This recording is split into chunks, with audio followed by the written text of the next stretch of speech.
down, I know you got me, baby. Assalamualaikum warahmatullahi wabarakatuh teman-teman. Kembali dengan satu topik, satu langkah menambah pengetahuan.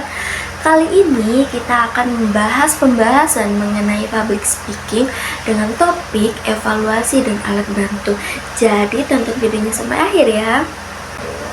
Pertama yang kita akan bahas yaitu tentang teknik penggunaan alat bantu dalam presentasi.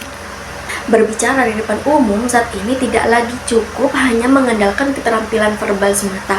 Dalam era digital yang didominasi oleh unsur visual, presentasi memerlukan lebih dari sekedar ucapan.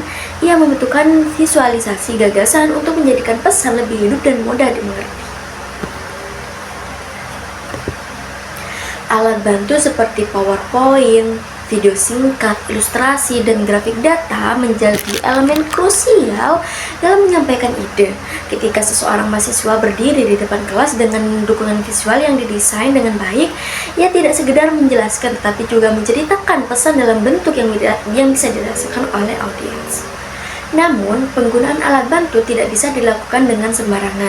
Setiap pembicara harus menyadari bahwa media visual berfungsi sebagai pendukung, bukan pengganti slide yang terlalu ramai dengan menggunakan warna mencolok atau penuh dengan teks, justru dapat mengalihkan perhatian audiens dari inti materi. Desain yang sederhana, keterbacaan yang tinggi, dan kesinambungan visual antara setiap bagian adalah elemen kecil namun sangat penting yang sering kita terabaikan. Jika prinsip-prinsip ini diabaikan, alat bantu yang seharusnya memperkuat presentasi dapat merubah menjadi pengganggu. Kemudian pembahasan yang kedua adalah evaluasi penampilan public speaking. Kemampuan berbicara di depan umum tidak hanya soal keberanian menyampaikan pendapat, tapi juga soal bagaimana seseorang mampu berkomunikasi dengan efektif, memikat perhatian audiens, dan menyampaikan pesan secara tepat. Dalam proses pengembangan keterampilan, evaluasi menjadi bagian yang sangat penting.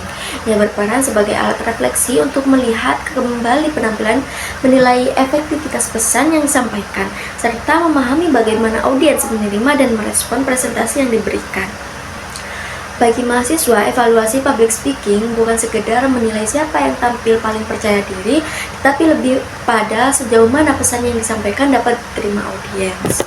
Evaluasi bisa berbentuk umpan balik dari dosen, teman sekelas, atau bahkan melalui observasi diri setelah menonton rekaman video presentasi mereka sendiri. Evaluasi yang baik seharusnya meliputi berbagai aspek, mulai dari penguasaan materi, kejelasan suara, kontak mata, intonasi, hingga penggunaan bahasa tulis secara tepat. Pembahasan yang ketiga yaitu integrasi evaluasi dan penggunaan alat bantu untuk meningkatkan kemampuan public speaking. Dengan mengintegrasikan penggunaan alat bantu dan evaluasi, kita menciptakan ruang pembelajaran yang lebih relatif dan inovatif. Mahasiswa tidak hanya belajar untuk tampil, tetapi juga untuk memahami proses yang mendasari penampilan tersebut, bagaimana pesan dibentuk, didukung oleh media, dan dinilai secara objektif. Dalam jangka panjang, pendekatan ini tidak hanya meningkatkan kemampuan public speaking, tapi juga membentuk karakter mahasiswa sebagai komunikator yang sadar, terbuka, dan adaptif. Mungkin itu saja yang dapat saya sampaikan. Semoga informasi ini bermanfaat buat kalian semua. Sampai jumpa di next video. Bye-bye. Wassalamualaikum warahmatullahi wabarakatuh.